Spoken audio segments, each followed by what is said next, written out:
come around the other side.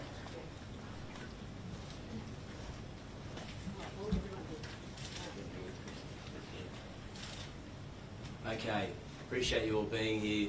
I'm joined, of course, with the Prime Minister, Commissioner Lanyon, Commissioner Barrett, the Minister for Mental Health, Roger Jackson, the Chief Psychiatrist, and the Minister for Police. Obviously, we'll give an update on the latest in relation to the investigation and related matters. I want to make it clear, after speaking with the Prime Minister and the National Cabinet, as well as the New South Wales Cabinet, that our response to this horrifying tragedy must be comprehensive and has begun already. Our approach to this terrible crime in New South Wales is multifaceted, but I want to make it clear that our efforts to firstly work with the New South Wales Police on counterterrorism efforts continue. Secondly, fighting anti-Semitism in our community, which will not be done in a week or a month, but it's a long-term important project for the Government of New South Wales, working with civic leaders and the people of this state. Thirdly, gun law reform in New South Wales, with legislation brought into the New South Wales Parliament to make gun laws tougher in this state. I'm determined to bring in the toughest gun laws in Australia, and they'll be significantly tightened in New South Wales. And lastly, and importantly, and this has been reflected from civic leaders, community leaders across this state, bringing New South Wales together as a time of healing. I saw on the news some of the rabbis who gave some incredible heartfelt messages to the New South Wales community about coming together, showing love to one another, and getting through this through healing. And I thought that they were incredibly important messages right now in New South Wales, messages that we all need to hear. I'm very grateful for their intervention. I want to speak a little bit about blood donations too. I'm very happy to report that there has been 50,000 appointments to give blood in New South Wales, which I understand is a 5-fold increase. Say to the people of New South Wales, don't give up. If you haven't got an appointment, if you can't get in immediately, we require your blood. Be a blood donor in New South Wales. To put this in perspective, for somebody in trauma, they may need 100 individual donations to save their life. So this is an urgent priority. Don't give up if you're at the end of the line. Make an appointment. Do a wonderful bit of civic and public duty. I'm also here to report that small business help will be forthcoming in the next 24 hours, or we'll announce a program in the next 24 hours for small businesses in the Bondi area. We know there's huge disruption associated with this huge police investigation. There's been an impact on the local community, and part of our job after this investigation moves on is to ensure that we lift back up the Bondi community and we give people a place to come together and to return to a semblance of normal life. I want to make it clear, none of the shopkeepers, none of them have complained about this at all, but we want to have their back as they open their doors in the coming days. There's lots to say. I just want to thank the public, in particular the Jewish community and interfaith leaders, for their warm support in the government's decision to put a menorah on the New South Wales Opera House to celebrate the second day of Hanukkah. This has been a tragic event for the Jewish community of New South Wales and Australia, but we're determined to meet it head on with a program and a set of reforms to ensure that we do everything we possibly can to ensure that it's not repeated. I'm going to pass over to the Prime Minister and then Commissioner Lanyon. Yeah, thanks very much, Chris. My message to Jewish Australians is that we stand with you as a nation.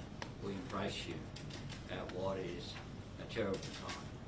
These anti-Semitic terrorist attacks will not be successful with their objective, which is to divide us as a nation. We will continue to come together as a nation and to embrace each other. Earlier today, I met with Australian hero Ahmed Ahmed and his family. I met his mum and dad, who are visiting him here, as well as other relatives at St George Hospital. I thanked him for the lives that he helped to save, and I wished him all the very best with his surgery that he will undertake tomorrow. And I was able to also thank the health professionals, the doctors, nurses and staff at St George Hospital for providing support for him. Sunday's tragedy will have, of course, an immediate and lasting impact on many Australians, but the Jewish community here in Sydney and nationally, first responders and people in Bondi and Sydney, the impact will be particularly acute. The Australian government has made significant investments in mental health support, including expanding headspace and the creation of Medicare mental health centres. And I encourage all Australians affected by this tragedy to consider accessing the mental health support, including through Beyond Blue on 1300 22 4636, Lifeline on 131114, Kids Helpline on 1800 55 1800.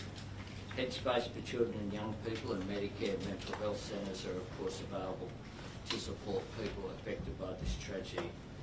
Yesterday I convened National Cabinet where National Cabinet again spoke about the scourge of anti-Semitism and the commitment to stamp it out.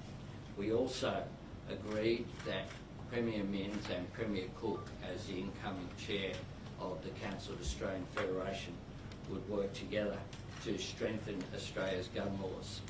The very nature of our gun laws means that they are only as strong as the weakest link, which is why we wanted to make sure that they followed Premier Minns' lead in committing to strengthening the gun laws that were of course created in the wake of the Port Arthur tragedy some 30 years ago. To give credit to the Howard government of that time and the bipartisan nature in which it was adopted. The consideration that will take place includes limiting the number of guns an individual can own, the type of guns that are legal, whether gun ownership should require Australian citizenship, and accelerating work on the National Firearms Register. This is an agreement that we reached through the National Cabinet at the end of 2023. We've provided over $160 million to do that. Included in that is over $100 million to states and territories. It is a fact that for some states and territories they still have paper records, and that obviously makes it impossible to check across boundaries in a quick and efficient manner. And the digitalisation that is required, we've agreed to accelerate that. We will continue to engage, and this afternoon I'll have further meetings, another meeting of the National Security Committee, further meetings this afternoon.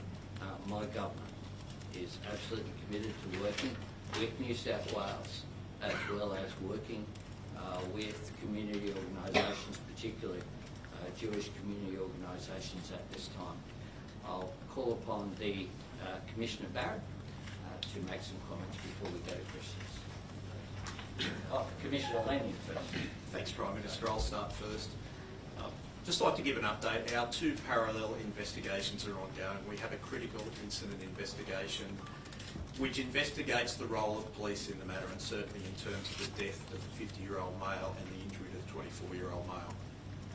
Whilst that's continuing, we have a joint counter-terrorism operation running at the same time, and I welcome my fellow Commissioner, Commissioner Barrett, here from the AFP to talk about that this morning. There is still a crime scene in place in Campbell Parade and down around Bondi Beach. I anticipate that will stay in place until tomorrow afternoon, where it will be released to the public. We continue with forensic and ballistic examinations.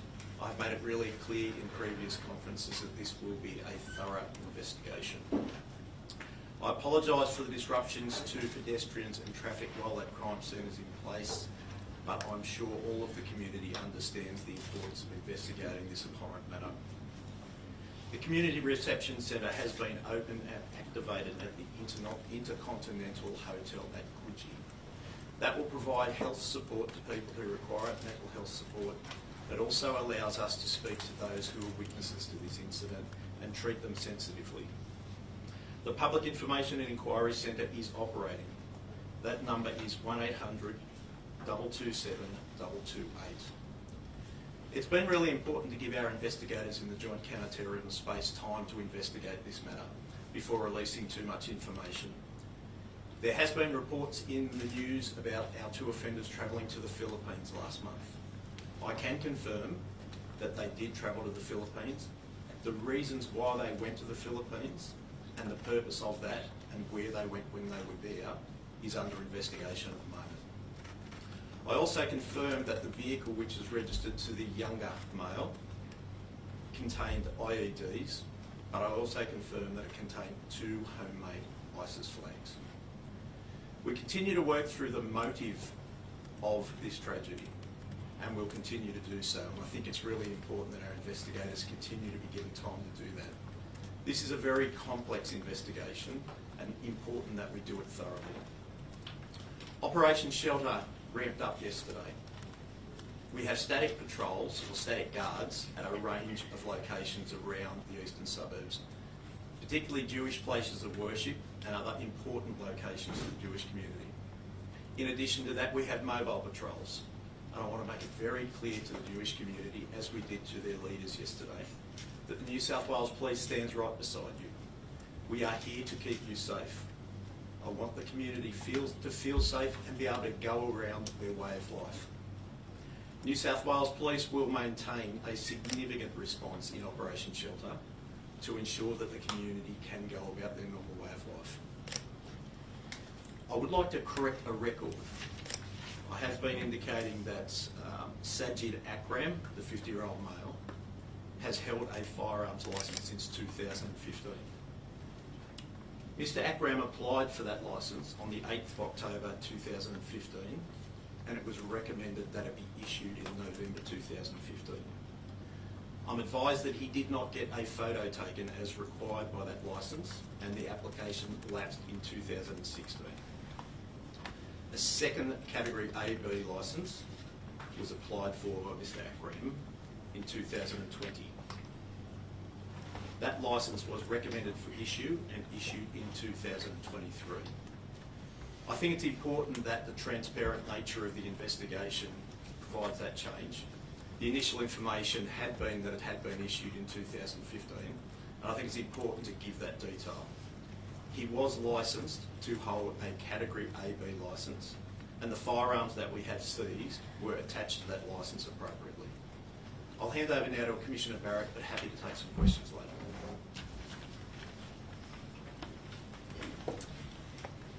Good afternoon. Last night with Home Affairs Minister Tony Burke, I had the chance to lay a wreath at Bondi Beach after immediately returning from an overseas work matter. Between the time of this attack and until I landed back in Australia, I have had regular contact with the Prime Minister, with Minister Burke, with New South Wales Police Commissioner Lanyon, and with the AFP's Counterterrorism and Special Investigations Command, as well as senior Jewish leaders. These are my first public comments on the terrorist attack since I have returned to Australia. And I want to describe this attack in my own words so there is no confusion and no ambiguity about the AFP's position. This was a barbaric attack against Jewish Australians.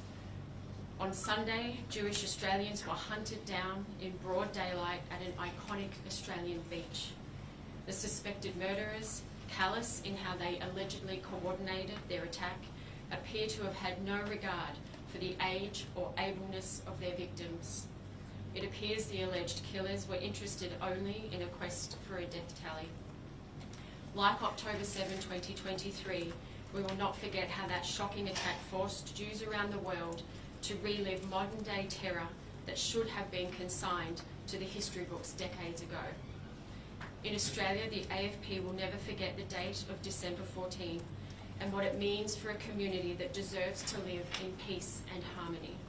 It is understandable and right that the community wants answers, and it is appropriate that the AFP and New South Wales Police provide this information, not only to provide answers to a community that is in shock and grieving, but also to protect how we live together safely in multicultural Australia, including calling out misinformation that could fuel retribution-type incidents.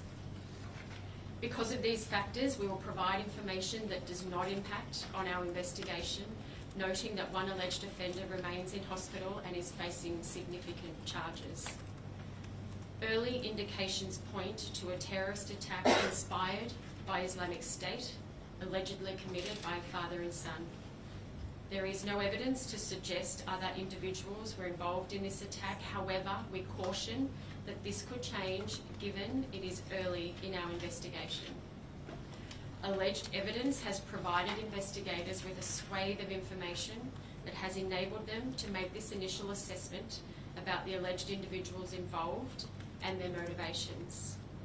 These are the alleged actions of those who have aligned themselves with a terrorist organisation, not a religion.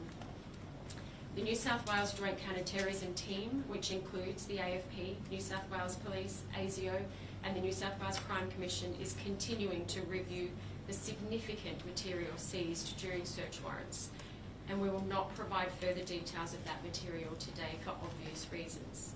The AFP and New South Wales Police have a responsibility to keep the community safe. And I want to thank Commissioner Lanyon for his steel-like leadership during this time, and also acknowledge the brave men and women of New South Wales Police who have shown courage, amazing courage, in the face of cowards. Now, we understand words and information are important for context and for comfort. However, we are very much focused on action, including conducting a thorough investigation. This investigation will be highly visible, precise, and it will operate around the clock. The New South Wales Joint Counterterrorism Team investigation will leverage all unique powers, capabilities, and international networks. Thank you. Commissioners, where and with whom did the ACRAMs carry out their militant training in the Philippines, and when did Australian authorities first have intelligence about that training? I think we've been fairly clear that the reason that the ACRAMs travelled to the Philippines, where they went, is unknown at this stage and subject to the investigation. Do you believe that any of their associates had prior knowledge of the attack? Sorry, can you Do you believe that any of their associates had prior knowledge of the attack? That's obviously part of the investigation. We've been fairly clear that we believe that there were 2 people involved in this cowardly attack. We continue to investigate the matter thoroughly to determine if there's anyone else involved. Did the trip to the Philippines trigger any security alert in Australia, and if not, was that an intelligence failure? Not that I'm aware of, and I don't believe it was an intelligence failure at all. We're talking about something that's retrospective, post what is an horrific crime. We've indicated this will be a thorough investigation. Both New South Wales Police and the AFP are committed to that. We are finding information post the event. But given the big ACRAM's long-standing ties to extremists in Australia, why did his father receive a firearms licence, and why were they allowed to travel overseas in this way? The issue of the firearms licence is something that I've addressed previously, and something that is subject of investigation. The Firearms Act has certain requirements. Mr ACRAM was entitled to make an application. The information that was available at the time was used to assess that information, and a licence was issued. Commissioner, Bondi survivor Schmulik Scourie, Commissioner, Bondi survivor Schmulik Scourie told the Centre Network this morning he saw 4 police officers at the scene in Bondi, none of them fired a weapon, and he was saying he didn't understand why. He's an Israeli national. To Mr Scourie, what do you say to him that the police didn't do their job and fire back at that gunman? I can't comment in relation to that actual report. What I'll say is that I'm incredibly proud of our police officers. They were confronted by 2 men armed with long arms.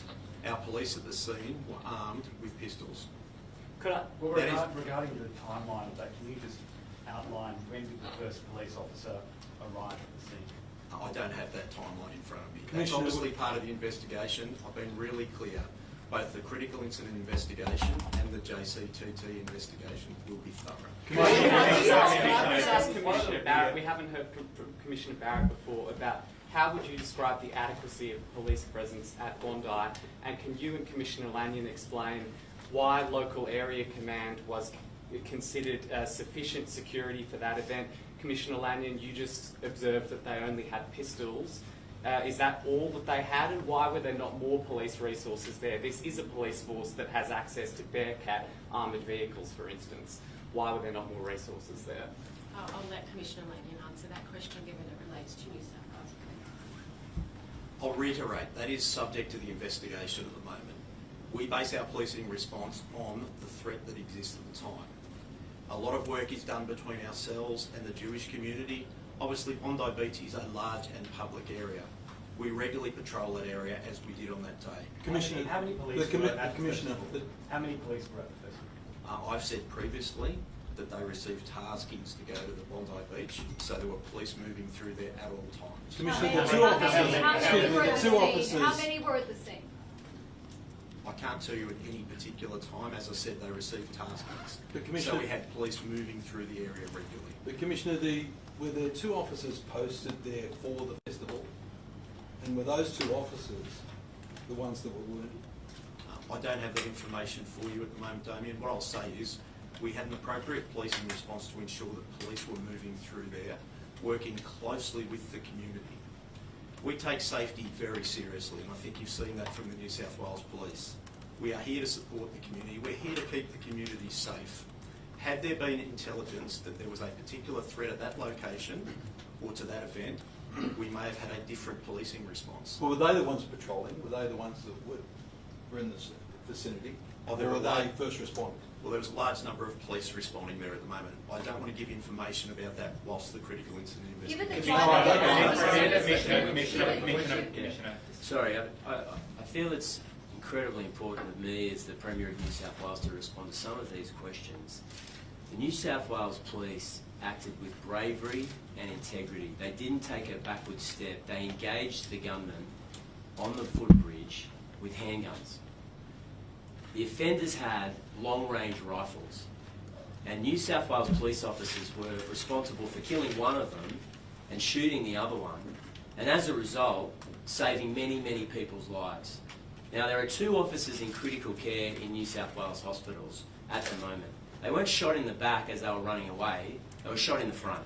I'm sorry to be graphic about it, but if there's any suggestion that New South Wales police didn't live up to their responsibilities to the people of this state, it should be rejected because it's not consistent with the facts. New South Wales police officers, some of whom had been in the job for a number of months, put their lives on the line to save people in this state. And I think this rush to conclusions before all the facts are known, in my view, is disrespectful to their actions on Sunday.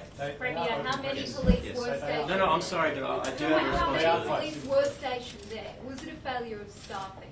I don't think there's any doubt that if we had our time again, of course we would do things differently. And part of our response with the Jewish community and the people of New South Wales through Operation Shelter, working closely with the CSG, who are responsible for security in the Jewish community, is to ensure that we can work with them in the future. I can't take back Sunday, nobody can. But what we can do is ensure that in the future we are putting security in place so that we rebuild trust with the Jewish community. I know that this is an existential threat for some members of the Jewish community because this was a targeted attack on members of the Jewish community. I know in many cases, I saw Rabbi Wolf speak passionately about being more Jewish, refusing to hide. I thought that was such a brave and important message to send to the people of Australia and New South Wales. But we have to work with them and walk with them on that journey. Hang on a second, and it's an urgent priority to rebuild Jewish social life in this state. Premier, we've just learned that a gun licence that Sajid Akram was granted in 2023 after his son authorities became aware of his son.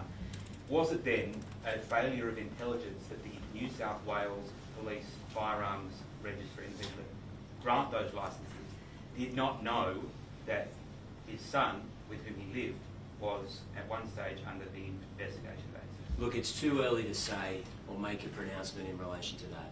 But one aspect of gun law reform that is absolutely essential in New South Wales, and it will be controversial, is for police to use criminal intelligence, not just a criminal record, in determining whether someone should keep a gun licence or even be granted a gun licence in the state. And what I'm trying to say is, if we can craft a law that the police commissioner can say, I've got concerns about this person, I don't want them having access to a gun, notwithstanding the fact that they don't have a criminal record, that's the kind of legislation that we want to see. Prime Minister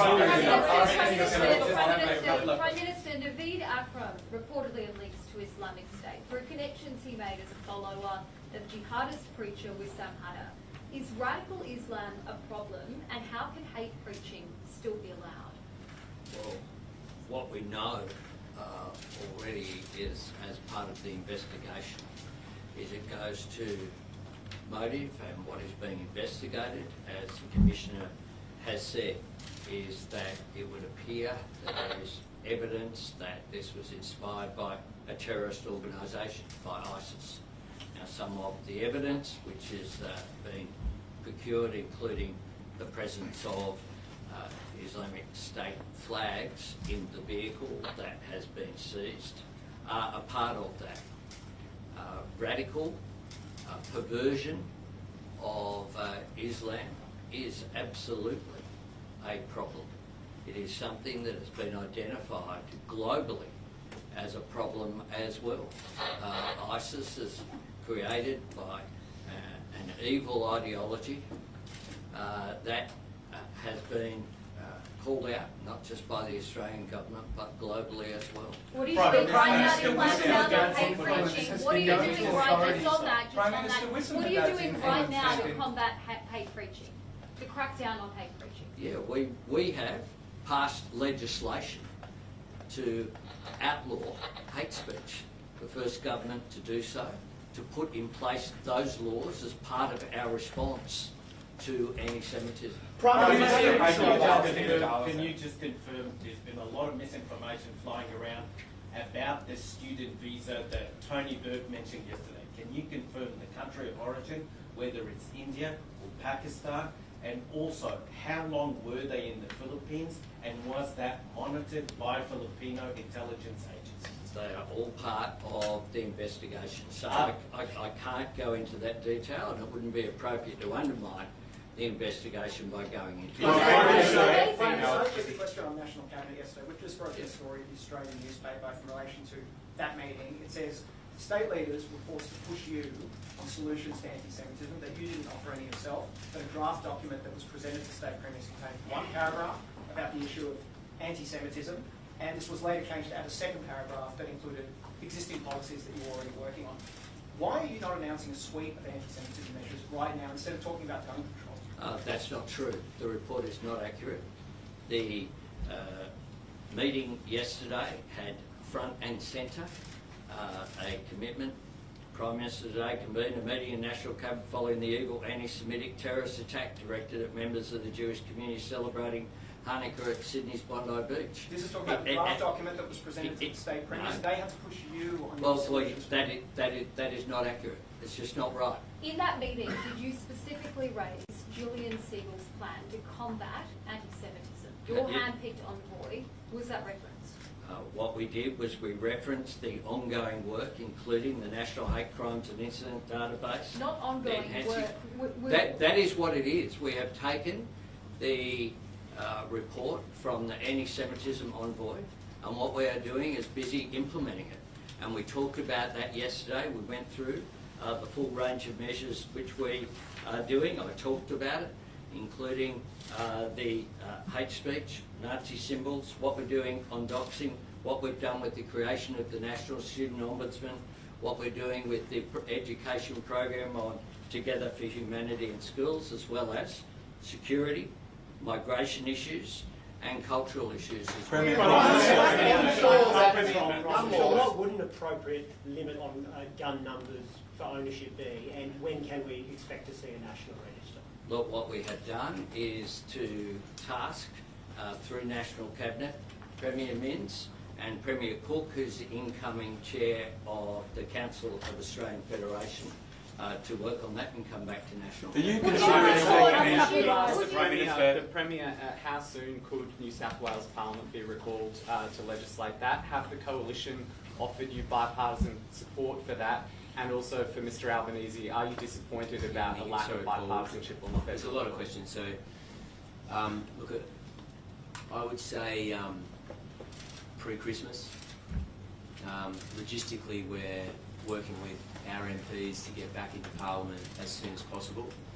I haven't had a detailed discussion with the Leader of the Opposition, but in fairness to her, we don't have a draft bill. What I have been able to say is that she's been incredible working with us over the last 24, 48 hours. She's the member for that community, and I can't speak highly enough of the bipartisan way she's approached this incredible tragedy. So I don't want to speak for the coalition, but I don't want to speak for the coalition, but I think we'll be in a position to do this together. Are you considering any kind of crackdown on the Aberdeen Data Centre, and do you believe that any sort of action on extremism and curbing anti-Semitism should take precedence over gun reform? Well, we have to do all these things together. I mean, that's the truth. This is just a horrible, horrible crime. And I think taking one action would be nowhere near enough to combat the scale of the challenges that are in front of us. So yes, we do have to do gun reform. Sorry, folks, I know you want to get your questions out, but I think it's reasonable we get an answer out. Prime Minister, yes, we have to do gun control. It's incredibly important that we fight anti-Semitism. And one of the things about anti-Semitism is that it begins with hate speech, then it might be a chant at a rally, then it moves online, then it becomes graffiti on a Jewish building, then it's malicious damage, then arson, and then it escalates to the kind of horrific violence that we saw yesterday. We have to combat it across the board. Prime Minister, there's talk that you're suggesting the Royal Commission. Is there any suggestion you might call a Royal Commission on this, or invite the President or the Prime Minister of Israel to Australia? Look, we're working through all of these issues. Our focus has been on the immediate response, the investigation, our National Cabinet meeting yesterday, our National Security Committee will meet again this afternoon. We'll continue to monitor all of these issues. And to Paul's question that was... I was going to ask if you were disappointed about a lack of bipartisanship on the federal level. This is not a time for politics. This is a time for national unity, and I think that we have organised for the Leader of the Opposition to receive a briefing from the security agencies yesterday. I think that her statement on Sunday night was entirely appropriate, and we stand ready to work across the Parliament. I've had a number of discussions with the Leader of the Opposition on Sunday night. On Monday, I discussed with Allegra Spender as the local member for Wentworth as well. We particularly have had a range of discussions. But I think what Australians want is to come together. What terrorists seek to do is to create division, is to create conflict, is to undermine social cohesion. At that time, we're a better country than that, and we can't allow their objective to be successful. And that is why we must come together as a nation. I think overwhelmingly that is the feedback that I get across the board of what people want to see. Commissioner, videos were discovered, Commissioner. The extremist videos were discovered. Really?